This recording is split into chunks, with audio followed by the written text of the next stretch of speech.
Olá, toda semana você conversa conosco aqui no Câmara Livre sobre histórias de vida. E para lembrar, a questão é sugerir a você que está em casa reflexões a partir das conversas e trajetórias dos modos de vida de cada um e que isso possa eventualmente servir para que você olhe os seus planos, os seus sonhos, os seus mundos para compartilhar conosco a partir do nosso convidado aqui no estúdio da TV Câmara. Nossa convidada de hoje é Iracema Nogueira Lima.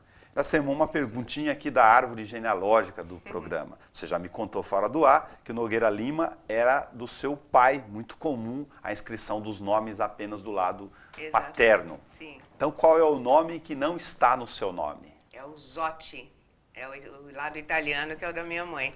Só que minha mãe também chama Iracema, resolveram homenageá-la colocando o mesmo nome em mim. Aí ficamos as duas e acharam melhor, pelo menos, alterar um pouquinho o sobrenome para não ficar muito homônimo. Tá. Você nasceu em Bauru? Sim, Rua Constituição 26. Qual a memória afetiva da sua infância? Muito grande. Cada vez que eu volto a Bauru, posso voltar milhões de vezes, assim, mas lembro... Eu acho que a coisa mais forte mesmo primeiro, o Guedes, o Colégio Guedes de Azevedo, onde eu estudei. Eu tive um irmão mais velho que faleceu, enfim, bastante jovem, ainda com 20 anos. Então, eu tinha toda uma história, uma relação com ele, com a cidade, com os locais da cidade, que ainda existem, apesar de ter crescido, de bairros novos. Mas eu ando pelas ruas, cada vez que eu vejo, nossa, aquela casa era a casa do seu Aiello, aquela era a Dona Belica, eu fico lembrando. As identificações visuais. Ontem ainda isso, são 60 anos depois, voltam assim, flashes.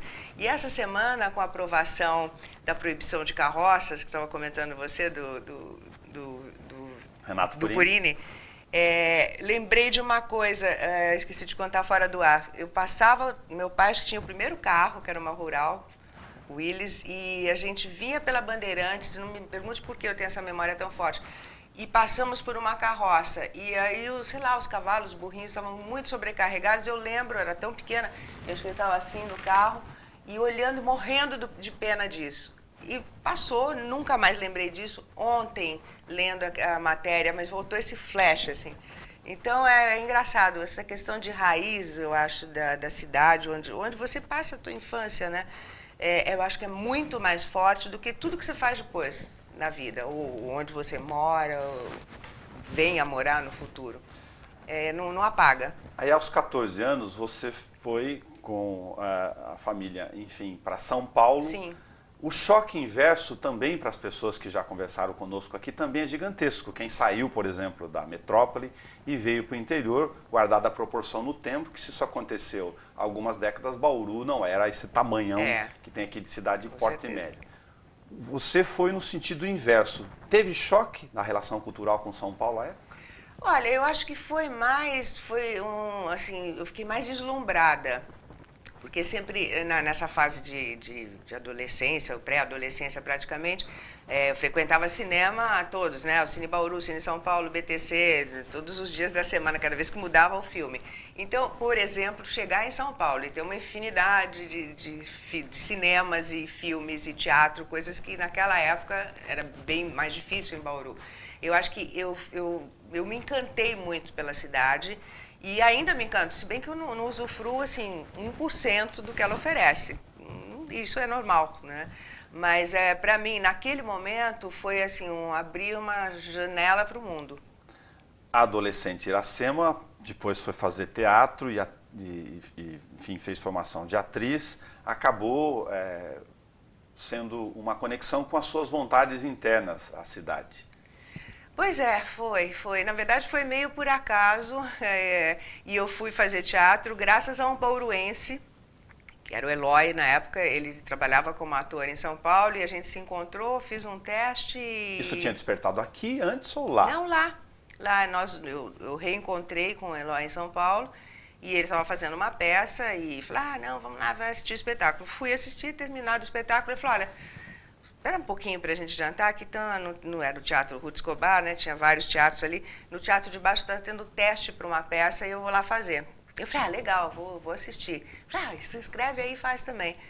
Falei, ah, é mesmo? Ele falou, o Armando Bogos que está aí dirigindo o teste, o Ademar Guerra, que era logo pós-Hair naquela época, então eram nomes muito famosos.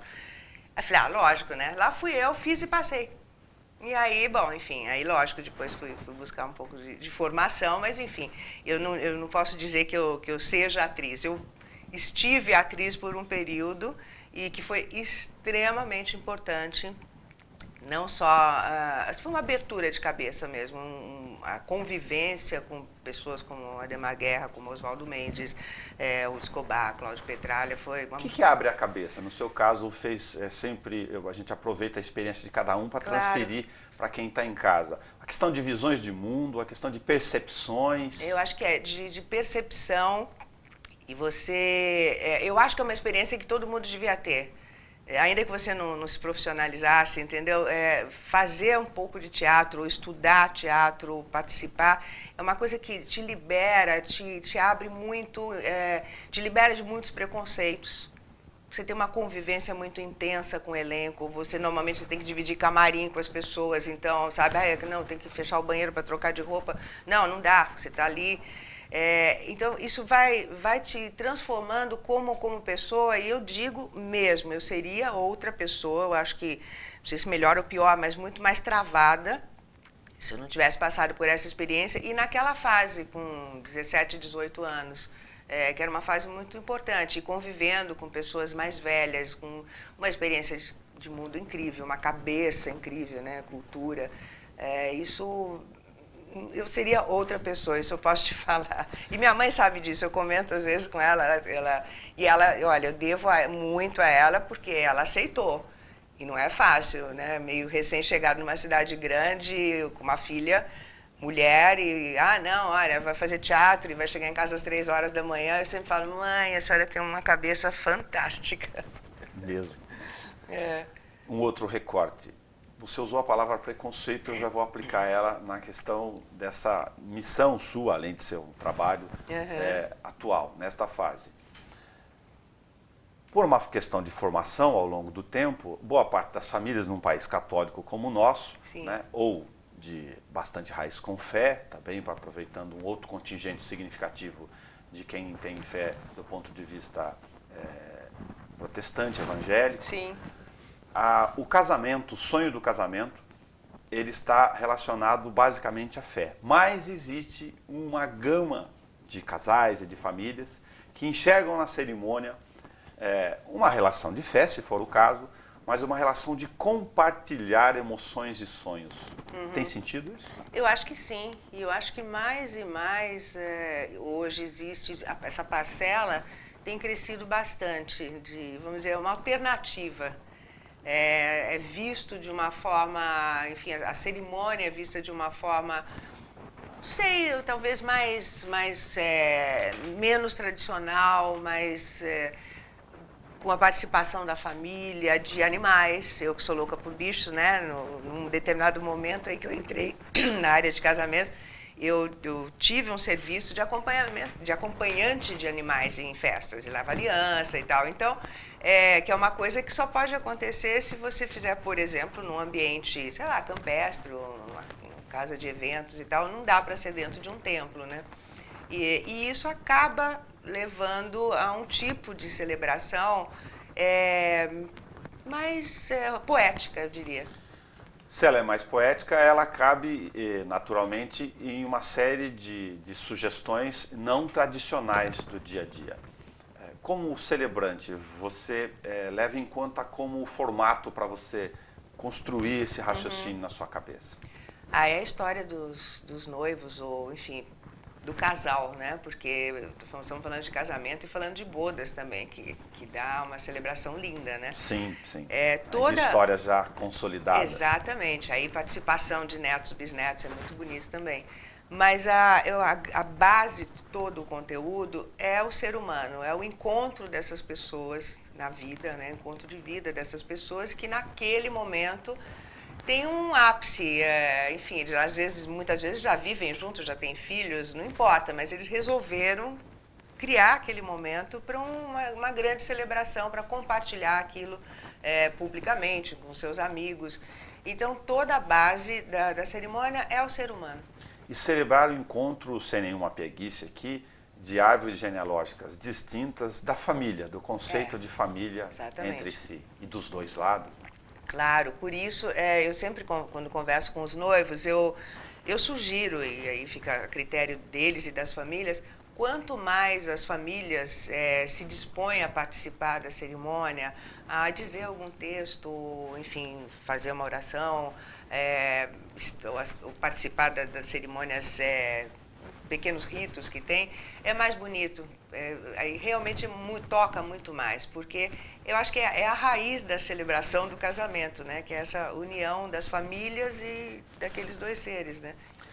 Tem algumas simbologias, você chama de impactos visuais, que são elementos que podem ajudar ou colaborar na formação desse sentimento, desse processo? Eu escolhi trabalhar com 4, pelo menos até esse momento. Existem outras que eu acho que são um pouquinho, talvez um pouco teatrais, e aí eu acho que elas são mais carregadas de símbolos, e essas eu prefiro não. As que eu escolhi, elas são extremamente singelas, são muito conhecidas, a maioria dos celebrantes trabalham com elas, e uma delas é a cerimônia das areias, que são areias coloridas que os noivos escolhem, e durante a cerimônia eles vão jogando num vaso, né, e se transforma num vaso com várias camadas. Essa cerimônia pode ter a participação da família, que é muito legal. Então, pode ter os padrinhos, os pais, com várias cores de areia, então cada um vem e coloca ali. E nesse momento, claro, o simbolismo disso é o que está sendo colocado primeiro, tem uma energia extremamente positiva, desejo de felicidade, etc. E a areia misturada ali não pode mais ser separada, e é o símbolo daquele momento de união, etc. Né? Outra que também é muito simples, que aí vai bem para essa história das raízes familiares, que é a cerimônia das velas.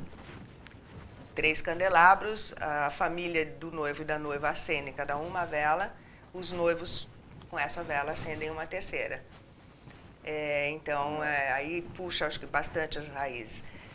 Outra que também é bonita, ela tem um pequeno toque de reminiscências da cerimônia de casamento judaico, que é a cerimônia das taças, que pode ser feita tanto com vinho como com suco de uva. Tem pessoas que não bebem. O importante é que seja um branco e um tinto. Ok. Cada noivo com uma taça, eles jogam numa terceira taça, se transforma em uma bebida rosé, eles bebem. Em seguida, eu envolvo num tecido branco, entrego para o noivo e ele pisa na taça. Então, o simbolismo, eu até fui estudar muito, falei, por que quebra até as origens disso, né? Assim, a partir daquele momento, ninguém mais pode interferir nessa felicidade. Nem aquele objeto pode ser usado por mais ninguém. Evidentemente que a gente não usa na cerimônia uma taça de cristal caríssima, porque ela vai ser quebrada, né? E a outra que eu acho que essa tem sido mais solicitada agora, e ela é muito bonita, até para cerimônias, às vezes, enfim, pessoas que têm um bebê e não querem fazer um batizado tradicional, mas querem ter uma cerimônia, que é a cerimônia da árvore. Então, ela se aplica tanto ao casamento quanto a uma criança recém-nascida. Da árvore como é? Uma muda de alguma planta, um vasinho bonitinho, 2 vasos menores com terra, pazinhas, e os noivos, noivos, padrinhos e pais, vão colocando a terra e plantando essa muda. E no final o casal rega. Tem uns mini regadores bonitinhos, eles regam. Então é cheio de significado. Cada um com seus significados e simbologias. E é sempre união, né? E algumas, no caso da árvore, dá para desenvolver um texto mais... É preciso regar o amor todos os dias, é a verdade, né? Você me contava que você faz a questão do registro dos votos, que você conversa, lógico, com os casais antes. Sim. E aí tem, certamente, os tímidos que falam, mas eu não gosto de falar, vou travar na hora. Não, tem mesmo, mas claro, não, eu sempre converso com eles antes. Um em 1000 fala, não, eu não quero. Então, eu falo, tá bom, então eu vou fazer um textinho mais ou menos tradicional de votos e você repete. Mas a maioria aceita e entende que é muito mais bonito eles próprios fazerem os seus votos, então cada um escreve o seu papelzinho em casa. Votos são questões pessoais, íntimas ou alguma coisa que te toca... É livre, aberto. É livre, totalmente. Então, por isso é que é bonito, porque não é aquela coisa tão tradicional, assim, de um juramento já pré-estabelecido. Ali, naquele momento, eles falam coisas que vêm do coração e que vêm da história deles, né? Pequenas lembranças, às vezes, falam, então, puxa, você é a pessoa da minha vida e tal, mas, olha, você não gosta que eu faça tal coisa. E todo mundo ou chora ou ri, porque é muito, muito de dentro, é muito bonito, é muito bonito. Eu me emociono nessa hora, eu choro junto, eu já tenho meus lencinhos. Eu estava pensando do longa-metragem aqui, que você fez cinema, né? E de você transformar a questão da cerimônia e pegar todos esses filmes nessas conversas e tentar traduzir aí para a linguagem de marketing, fazer uma outra relação simbólica com a tua profissão, fazer desse briefing todo uma frase, um momento, uma simbologia. E realmente são coisas que demarcam na vida. São. É um momento... Acho que é importante tentar montar essa estrutura esse rito todo. Eu acho que assim, é o momento, eu acredito que dos mais importantes na vida de duas pessoas, quer dizer, essa união, e futuramente as bodas, né? Se você chega a 25, 50 anos, então é uma coisa extremamente bonita. E assim, eu sinto que é muito, muito, muito importante, é um rito de passagem importante e que nunca foi abandonado. Eu acho que vem crescendo cada vez mais, e aí eu sempre me pergunto, é que eu estou muito envolvida hoje em dia no mundo, então me parece que todo mundo está casando, né? Mas eu sinto casais muito jovens, tem um casal agora, recente em São Paulo, até ontem foi colocado na minha fanpage, eu os conheci, um casalzinho lindo, fofo, que está vendendo água de coco para conseguir pagar o casamento, porque ela ficou desempregada no meio do caminho. Eu fui conhecê-los, eu tive curiosidade de ir lá conversar com eles. E agora esfriou o tempo. Aí ela me passou, meu Deus, agora eu não sei o que fazer, a gente vai ter que vender outra coisa. Agora estão vendendo sonho de valsa, bombom. Sim. E está indo muito bem. Então eu olho, eu falo, gente, o esforço que eles estão fazendo, com muita alegria, mas um esforço muito grande, é para realizar um sonho de ter uma cerimônia de casamento. Isso me faz naturalmente aqui no Câmara Livre abstrair outras questões inevitavelmente. A gente vive num mundo cibernético, tecnológico, individualista, onde as pessoas ficam olhando para os seus umbigos, a gente sempre que pode toca nessa questão aqui. No caso do celebrante, você tem uma impressão de que, apesar de todas essas questões individuais, as pessoas estão valorizando as relações? Eu acho que sim. Eu acho que mais do que nunca, eu não sei, eu sinto que quando tem uma oportunidade ou existe um rito, um momento que é possível um rito de passagem, isso é feito, assim, as pessoas não medem esforços para fazer. Não importa o valor, às vezes um casamento de 10 mil reais ou de R$1 milhão, claro. Mas tudo está ali, quer dizer, e do mais tradicional possível, isso que eu acho muito bonito, sabe? Estamos falando da produção do casamento. A lembrancinha, o lacinho, então você pega assim, a lista, né, o checklist de um casamento, pode ser de qualquer valor, pode ter comprado tudo na 25 de março, ou tudo no melhor decorador, mas está ali. Então, eu acho que... E é tudo muito alegre, é muito prazer, é muita felicidade. O objetivo daquilo é as pessoas serem felizes e passarem momentos muito alegres. E isso me fascinou muito no mundo do casamento. Saindo de propaganda, né, ouvindo de propaganda, que era uma coisa que eu sempre gostei, mas o objetivo era outro, o objetivo final era outro. Então, isso me encanta e me emociona. Realmente, assim, essa história de pais, avózinhas, né, que participam, que estão ali na festa, é muito bom. Então, se a gente está falando da questão do papel do celebrante, desse envolvimento com essas relações, lógico, naturalmente humanas na essência, elas não estão circunscritas à cerimônia do casamento em si. Você citou bodas, mas eu fiquei pensando aqui de encontros de famílias. Aqui em Bauru tem algumas famílias, eu participei recentemente de uma, que elas são tão tradicionais que elas fazem um encontro das gerações a cada 2 anos, por exemplo. Que máximo! Entre elas. Muito, não, é muito bom. Porque tem gente de todo lugar, então espalhou-se tanto, e alugam um lugar e fazem, lógico, toda uma preparação de planejamento, inclusive do aluguel, do lugar. Claro, porque vem gente de um outro lugar para definir uma data específica e vira um evento. Que coisa boa isso, né? Não, eu acho que eu fico muito feliz, porque é sinal de que, assim, o ser humano ainda tem jeito, apesar de tantas O coisas. ser humano corre na esquina, pega o celular, não desgruda do dedinho, mas ele acaba olhando para o vetor, para dentro de si e vê que não dá para viver sem o outro. Não. Agora, também não se esqueça que durante as cerimônias e as celebrações, assim, haja smartphones, né? Não daria para ficar E aí, sem as fotos. direto, todo mundo postando no Instagram. Mas apesar desses vícios todos, a gente acaba Claro, voltando. não, mas eu acho que faz parte e o bom é conseguir conviver tudo isso, né? Os extremos é que não são legais, mas eu acho que o humano prevalece, vai prevalecer sempre. Para matar a curiosidade de quem esteja nos acompanhando, aonde as pessoas te encontram para poder, enfim, você falou na página da internet aqui, Sim. Então já tem que citar logo lógico, a né? tecnologia para as pessoas encontrarem, embora você possa encontrar essa entrevista, como as demais do Câmara Livre, na página da TV Câmara, no YouTube, só digitar o nome da Iracema Nogueira, mas aproveitar e fazer a citação. Então tá bom. Bom, eu tenho a minha fanpage no Facebook, que é Iracema Nogueira Celebrante. É pessoa, é figura pública, né? Não é pessoal, porque depois tem o eu pessoal, que é a história dos cachorros. Então, Iracema Nogueira Celebrante. O canal do YouTube também é Iracema Nogueira Celebrante. E no canal do YouTube eu tenho uma série de vídeos falando um pouquinho, mais ou menos o que eu te contei aqui, só que meio segmentado, né, por cerimônia, para as pessoas que estiverem interessadas ou saber como eu falo, enfim. Porque tem que ter uma empatia, eles têm que me procurar porque gostaram, né? A questão da empatia, já que você fez a citação, ela faz diferença nessa questão do compreender, porque você mergulha na vida do outro, aliás, do casal. Do casal. Não, é fundamental. Muitas vezes as pessoas me procuram, mandam um e-mail, queria ver, vi o seu vídeo, gostei, quanto é?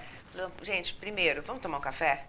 Vamos para uma livraria, um shopping, um museu, vamos tomar um café, vamos bater um papo, para ver se a química funciona.